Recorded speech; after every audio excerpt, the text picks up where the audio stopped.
One rank one pension के लोग अलग अलग प्रदेशों से आज दिल्ली के कॉन्स्टिट्यूशन क्लब में एकत्र हुए और एक बार फिर से सरकार के सामने अपनी इस मीटिंग के माध्यम से मांगे रखी और कहा कि देश की आबादी का 5% वोट हम लोगों का है, सरकार संभले, नहीं तो आने वाले चुनावों में असर देखेगी केंद्र सरकार। का विस्तार हो, जवानों की पेंशन हो, आईपीएस लॉबी का हम पूर्णतः बहिष्कार करते हैं कि उनकी जगह कैडर ऑफिसर को डीजी बनाया जाए। हमारे जो है जवानों की पेंशन का मुद्दा है, अर्धसैनिक स्कूल का है। जब आप 3,500 करोड़ का बुत बना दिए गवर्नमेंट, तो हम चाहेंगे कि अर्धसैनिक स्कूल बनाए जाएं। तो ये सारे मुद्दों को लेकर हम इधर हाजिर हुए ताकि जो है सरकार के संज्ञान में आए कि भाई अब समय आ गया कि दिवाली आप हमारे साथ माननीय प्रधानमंत्री जी मना रहे हैं, लेकिन बोनंजा कुछ नहीं दे रहे, कोई ऐसी सुविधाएं नहीं दी गई। तो इसको लेकर टॉप रैंक एडीजी से लेके आईजी से लेके और नीचे डिफरेंट रैंक के लोग यहाँ उपस्थित हुए। सैकड़ों की संख्या में कोविड का मतलब जो है पालन किया गया और जो है ये कि भाई सरकार के संज्ञान। हाँ, जो गृह राज्य मंत्री से हमारी 4-5 मुलाकातें हुई हैं और उससे पहले जो अभी रक्षा मंत्री हैं राजनाथ जी से भी कई बार हुई। 29 जुलाई को लास्ट ईयर अमित शाह जी से भी बातचीत हुई। उन्होंने कहा कि भाई हम आपको बुलाएंगे, आज तक तो बुलावा आया नहीं। डिफरेंट चीफ मिनिस्टर से बातचीत हुई, हरियाणा से लेके और मुख्यमंत्री मध्य प्रदेश हो या उत्तराखंड हो, दिल्ली के चीफ मिनिस्टर हों, तो कहने का मैं राजस्थान के चीफ मिनिस्टर जी हों, और लेकिन अभी तक सरकार की तरफ से कोई ऐसा वो नहीं आया, कोई लिखित में कुछ नहीं आया, ना कोई घोषणा हुई। तो ये हम मान सकते हैं कि पिछले 7 साल से हम लोग आंदोलन पे संसद मार्ग हुआ, जंतर मंतर या देश के अन्य हिस्से, आज तक सरकार ने हमारे लिए कुछ नहीं किया। दूसरी चीज़ आपने पूछा 2000 ये जो 12 नवंबर को हमने जो है SSC-GB कल वो होने वाले पैरामिलिट्री के चौकीदार, उनके हक में भी हमने आवाज़ उठाई कि भाई 3 साल से ये लड़के जो है फिजिकल मेडिकल सारे रिटर्न परीक्षा पास कर चुके हैं और आज तक इनको, जबकि सरहदों पे खुद गृह राज्य मंत्री बोले हैं संसद में कि 1,11,000 सिपाही के पदों पर नियुक्ति है।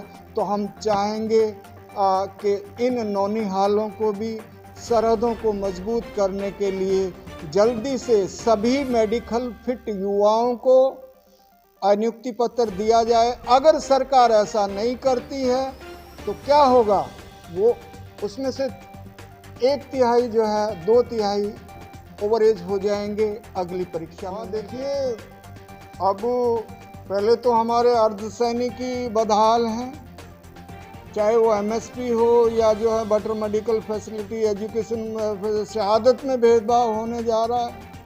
तो हमको ही कुछ नहीं दे रहे, ऊपर से अभी किसान को भी हम जिक्र करना चाहेंगे, हालांकि हम किसी पार्टी पॉलिटिक्स में नहीं है। और अब युवा बेरोजगार घूम रहे हैं, तो ये तो इसमें कोई दो राय नहीं, क्योंकि मैं अर्धसैनिक हूँ, सच्ची बात हम लोग बोलते हैं। तो वाकई जो है देश बदहाली की तरफ जा रहा है। और अर्धसैनिक बलों की हम बात करें, पैरामिलिट्री चौकीदारों की बात करें, जिनके बीच में प्रधानमंत्री आए साल दिवाली मनाते हैं और वन रैंक वन पेंशन का ढिंडोरा पीटते हैं, जबकि बगल में जो BSF का जवान गुरेज सेक्टर में गए, चाहे जैसलमेर सेक्टर में इस बार गए, तो उन जवानों की तो पेंशन ही नहीं है। तो एक गंभीर सवाल, और सरकार जो है अब समय आ गया, नहीं तो आने वाले विधानसभा के जो बंगाल और यूपी के चुनाव जो आने जा रहे हैं और विधानसभाओं के, या देश के 2024 के आम चुनाव में देश के 20 लाख पैरामिलिट्री परिवार एक निर्णायक भूमिका निभाएंगे, जो देश की कुल आबादी का 5%, सरहद से लेके, सड़क से लेके, संसद से लेके, हर गली मोहल्ले चौराहे में हम तो हैं। बाढ़ हो, भूकंप हो, चुनाव हो, आगजनी हो, लूटपाट हो, आए दिन शहीद होते रहते हैं।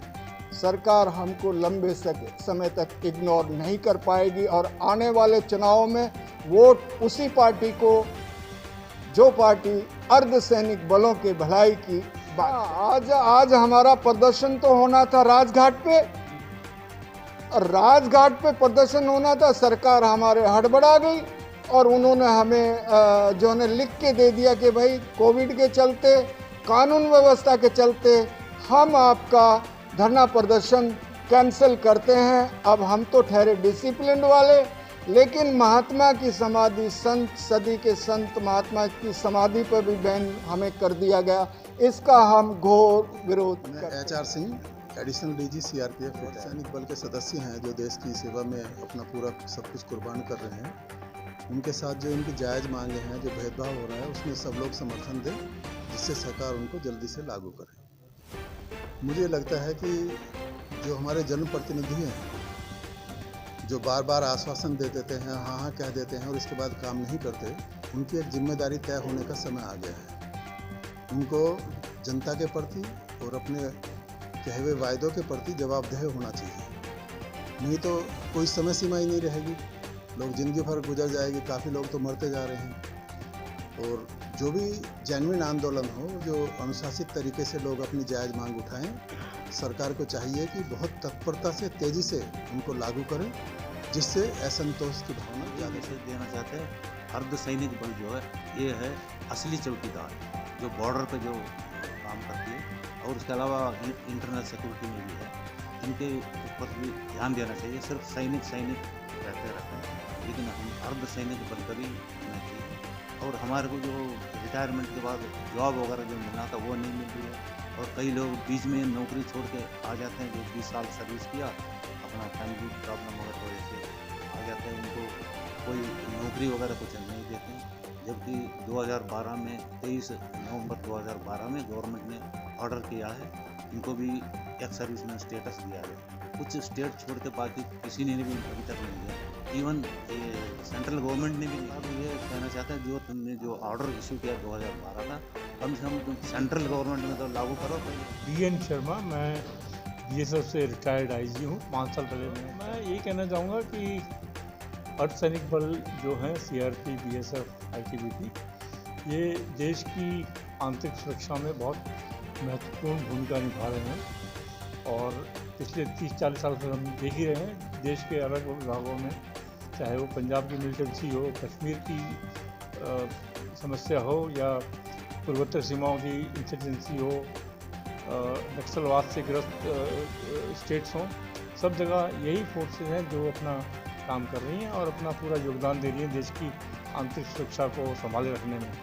तो इनकी जो जायज़ समस्याएं हैं, चाहे वो वन रैंक वन पे की हो, ओल्ड पेंशन स्कीम की हो, इनके कल्याणकारी योजनाओं की हो, ये सब मैं चाहता हूं कि सरकार इनको खुले मन से इनको देखे और इन पर जो भी उचित समाधान करना चाहिए, ताकि ये जो लाभ हैं इनको मिलेंगे तो फोर्सेज और इनके जो मेंबर्स हैं, उनके परिवार हैं, उनका मनोबल काफ़ी ऊंचा रहेगा और देश को और भी अच्छी तरह से अपनी सेवाएं प्रदान करने में ये मेरा नाम ताराध्वज शर्मा, मैं डिप्टी कमांडेंट रिटायर हुआ। मेरा माननीय मोदी जी से अनुरोध है कि जलेबी ITBP कैंप में बैंक वहाँ खाते हैं, नाम सेना के। मैं सेना के खिलाफ नहीं हूँ, मैं सेना के खिलाफ नहीं हूँ।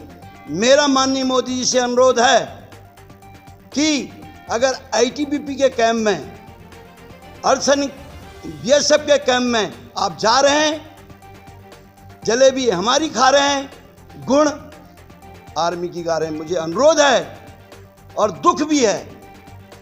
मैं 34 साल सर्विस करके आया पूरे बॉर्डर पे, पूरे चाइना बॉर्डर में मैंने सर्विस किया। जो आज आप टीवी में दिखा रहे हैं, जिन जिन बॉर्डरों पर आपने टीवी में दिखाया है, उन जगहों में रह के आया हूँ। अगर हमारी मांगें ना मानी गई, काफ़ी समय से हम इसको, क्योंकि शांतिप्रिय हैं, शांतिप्रिय ही सही लड़ेंगे और कागज़ से ही लड़ेंगे। और हमारी मीडिया से, विशेषकर मेरे मीडिया से अनुरोध है कि हमारी मांगें आगे रखी जाए और जायज़ मांगों को हमारी शीघ्र से शीघ्र मनाया जाए, नहीं तो अगला कदम हम उठाएंगे। धन्यवाद। दिल्ली पुलिस संगठन का सदस्य रहा हूँ। 1967 में जो दिल्ली पुलिस का आंदोलन हुआ था उसका सक्रिय सदस्य रहा हूँ। तो मैं आपके माध्यम से अनुशासित सिपाही रहते हुए एक छोटी सी बात कहता हूँ। एक लैला मजनू का आपने सुना होगा नाम इतिहास में। तो ये तो वक्त आने दे बता देंगे तुझे आसमां, हम अभी से क्या बताएं क्या हमारे दिल में है। हमारे अगर विस्फोट हो गया हुकूमत हिंद को झुकना पड़ेगा। और जो भीड़ होती है, भीड़ तो भेड़ों की होती है, सिंहों की भीड़ नहीं होती। रणवीर सिंह साहब जैसे और हमारे शर्मा जी जैसे ऐसे हमारे कुछ प्रशासक और हमारे जवान अनुशासन में रह करके, मेरे मीडिया भाइयों, आज बलिदान की ज़रूरत है। आज आंदोलन की जरूरत नहीं, प्रदर्शन की जरूरत नहीं, आज आत्मिक दर्शन की जरूरत है। बलिदान की तमन्ना होनी चाहिए और बलिदान बहुत जरूरी है। और जब दिन बलिदान हो जाएगा उस दिन सरकार को नहीं, हम लोगों का मांगों को मान रहा है, वो मान रहा है। कहीं ना कहीं रूप से एक ना एक जगह से मांग के आ रहा है, उसका नतीजा हमको एक एक करके मिल रहा है। पहले के कुछ सिस्टम हम देखते आ रहा है। तो हमारा रूप थोड़ा बहुत ये डिसिप्लिन के रूप से हम आया करके डिसिप्लिन छोड़ के बाहर नहीं जा पाएंगे। इसी डिसिप्लिन के अंदर ही हम दूसरा रूप बना करके कुछ मनाएंगे। साउथ का सिस्टम आप जानता ही, हम तो जितना डिसिप्लिन से रहेंगे उतना ही डिसिप्लिन से चल के आप लोगों का साथ दे करके हम कुछ मान के दिखाएंगे। ये इंस्पेक्टर साहब हमारे साथ है, हम करके दिखाएंगे।